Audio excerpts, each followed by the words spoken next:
नमस्कार मित्रों, आज हम चर्चा करेंगे सेक्शन 21IA इंटरनेशनल एप्लीकेशन की। क्या कहा गया है इसमें? International application means an application for patent made in accordance with the patent cooperation treaty. छोटी सी परिभाषा है, लेकिन इसके पीछे एक अत्यंत व्यापक अंतर्राष्ट्रीय व्यवस्था काम करती है। इसका आधार है पीसीटी, पेटेंट कॉपरेशन ट्रीटी। स्वाभाविक सा प्रश्न है कि क्या एक एप्लीकेशन से पूरी दुनिया में पेटेंट मिल जाता है? यदि कोई इन्वेंटर इंटरनेशनल एप्लीकेशन फाइल करता है तो क्या उसे एक ही एप्लीकेशन से पूरे विश्व में पेटेंट मिल जाएगा? इसका जवाब है नहीं। इस बात को समझने के लिए एक एग्जाम्पल लेते हैं कि यदि आप एक विमान की टिकट लेकर किसी अंतर्राष्ट्रीय यात्रा पर जाते हैं तो क्या उस टिकट से आप हर देश में स्वतः प्रवेश कर सकते हैं? नहीं। हर देश की अपनी इमिग्रेशन प्रोसीजर होती है और उसी प्रकार पीसीटी के अंतर्गत फाइल की गई एप्लीकेशन स्वतः पेटेंट ग्रांट नहीं करती। ये केवल एक यूनिफाइड फाइलिंग मैकेनिज्म प्रदान करती है। मित्रों, फाइलिंग करने का मैकेनिज्म है, ग्रांट का नहीं है। इसका उद्देश्य क्या है? प्रश्न है कि इंटरनेशनल एप्लीकेशन का फ़ायदा क्या है। तो फ़ायदा यह है कि यदि कोई इन्वेंटर अलग अलग देशों में सीधे पेटेंट एप्लीकेशन फाइल करना चाहे तो उसे हर देश में अलग अलग एप्लीकेशन डालनी पड़ेगी, अलग अलग फाइलिंग डेट होंगी, अलग फ़ीस होगी, अलग प्रोसीजरल रिक्वायरमेंट्स होंगी। इन सब का सामना करना पड़ेगा। लेकिन पीसीटी सिस्टम के तहत एप्लीकेंट एक सिंगल इंटरनेशनल एप्लीकेशन फाइल कर सकता है। इसके बाद वह बाद में विभिन्न देशों में नेशनल फेज़ में प्रवेश करेगा। मतलब पहले फेज़ कौन सा हो गया? इंटरनेशनल, और उसके बाद होगा नेशनल फेज़। तो इंटरनेशनल फाइलिंग डेट महत्वपूर्ण प्रश्न है। क्या इंटरनेशनल एप्लीकेशन की फाइलिंग डेट सभी देशों में मान्य थे? हाँ। जब एप्लीकेंट पीसीटी के अंतर्गत इंटरनेशनल एप्लीकेशन फाइल करता है तो उसे एक इंटरनेशनल फाइलिंग डेट मिलती है, और ये डेट उन सभी देशों में महत्वपूर्ण हो जाती है जिन्हें एप्लीकेंट ने डेजिग्नेट किया है। लेकिन ये तभी प्रभावी होगी जब एप्लीकेंट समय सीमा के भीतर उन देशों में नेशनल फेज एंट्री करें। जैसे ये साधारण तौर पे 30 महीने या 31 महीने होती है। तो उस समय सीमा के भीतर अगर वो अन्य देशों में अलग अलग किसी देश में, मान लीजिए अर्जेंटीना में, तो नेशनल फेज एंट्री 30 महीने के भीतर फाइल कर लें। अब एक और महत्वपूर्ण इसका लाभ मिलता है। इंटरनेशनल एप्लीकेशन एप्लीकेंट को तुरंत निर्णय लेने के लिए बाध्य नहीं करती। पीसीटी सिस्टम एप्लीकेंट को लगभग 30 या 31 महीने का समय देता है ताकि वे तय कर सके कि किन देशों में पेटेंट प्रोटेक्शन लेना उचित होगा। इसलिए इंटरनेशनल एप्लीकेशन केवल सुविधा नहीं देती बल्कि स्ट्रैटेजिक फ्लेक्सिबिलिटी भी प्रदान करती है।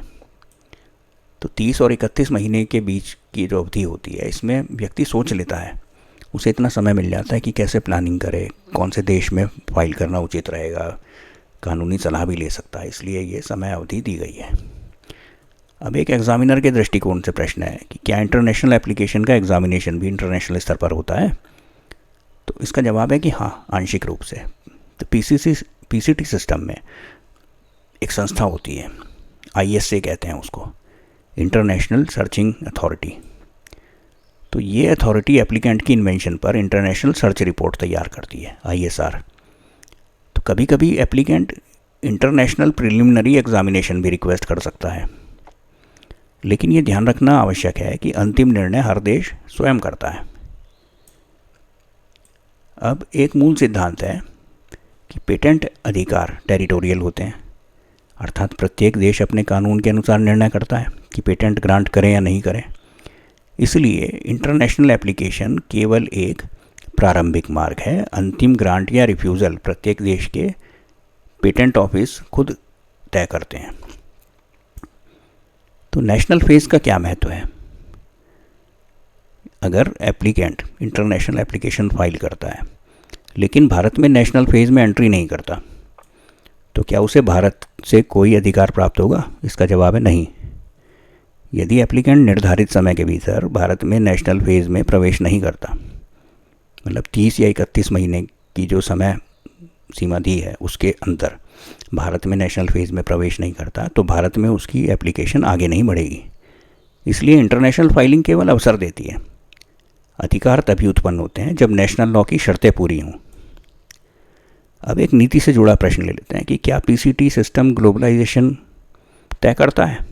इसका सवाल का जवाब है करता है, लेकिन उससे अधिक ये एक संतुलन है। क्यों? क्योंकि इनोवेशन आज वैश्विक है, ग्लोबलाइज्ड है, लेकिन पेटेंट अधिकार अभी भी टेरिटोरियल सॉवरेनिटी पर आधारित हैं। पीसीटी सिस्टम इन दोनों के बीच में संतुलन स्थापित करता है। तो पूरी चर्चा का सार ये है कि इंटरनेशनल एप्लीकेशन एक यात्रा की शुरुआत है। यह एक ऐसा मार्ग है जिससे इन्वेंटर एक ही एप्लीकेशन के माध्यम से कई देशों तक पहुंच सकता है, लेकिन अंतिम निर्णय प्रत्येक राष्ट्र स्वयं करता है। तो पेटेंट लॉ हमें क्या सिखाता है कि अधिकार हमें बांधता है, और पीसीटी उस बंधन को व्यवस्थित करता है लेकिन समाप्त नहीं करता। हर इंटरनेशनल एप्लीकेशन पेटेंट ग्रांट में नहीं बदलती, क्योंकि सब्सटेंटिव राइट्स तभी उत्पन्न होते हैं जब नेशनल लॉ की सभी शर्तें पूरी हों। अगले सेशन में अगली धारा पर चर्चा करेंगे। धन्यवाद।